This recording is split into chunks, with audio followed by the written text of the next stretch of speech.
ആലപ്പുഴയിൽ നവജാത ശിശുവിന് അസാധാരണ വൈകല്യം. അനീഷ് സുറുമി ദമ്പതികളുടെ കുഞ്ഞാണ് അസാധാരണ വൈകല്യങ്ങളുമായി ജനിച്ചത്. കുഞ്ഞിന്റെ മുഖം സാധാരണ രൂപത്തിലായിരുന്നില്ല. തുറക്കാൻ കഴിയാത്ത വായ, സ്ഥാനം തെറ്റിയ തുറക്കാനാകാത്ത കണ്ണ്, ഹൃദയത്തിന് ദ്വാരം തുടങ്ങി വൈകല്യങ്ങളോട് ജനിച്ച ശിശുവിന് ജനനേന്ദ്രിയമുണ്ടെങ്കിലും സാരമായ വൈകല്യങ്ങളാണുള്ളതെന്ന് ദമ്പതികൾ വ്യക്തമാക്കുന്നു.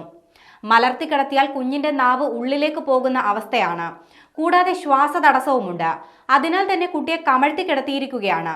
കുഞ്ഞിന്റെ കൈക്കും കാലിനും വളവുകൾ ഉണ്ടെന്നും ദമ്പതികൾ വ്യക്തമാക്കി. 11ഉം 5ഉം വയസ്സുള്ള 2 പെൺകുട്ടികളുടെ അമ്മയാണ് സുറുമി. മൂന്നാമത്തെ കുട്ടിക്കാണ് അസാധാരണ വൈകല്യം കണ്ടെത്തിയത്.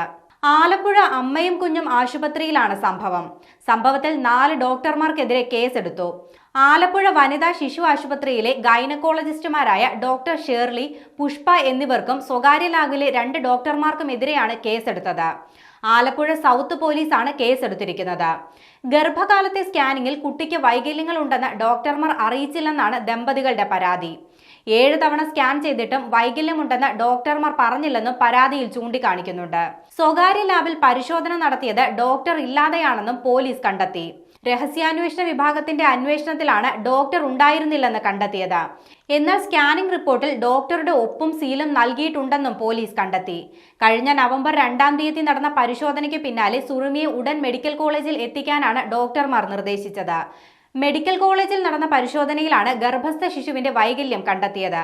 കുട്ടിയെ ജീവനോടെ കിട്ടാൻ സാധ്യത കുറവാണെന്നും ഡോക്ടർമാർ പറഞ്ഞിരുന്നു.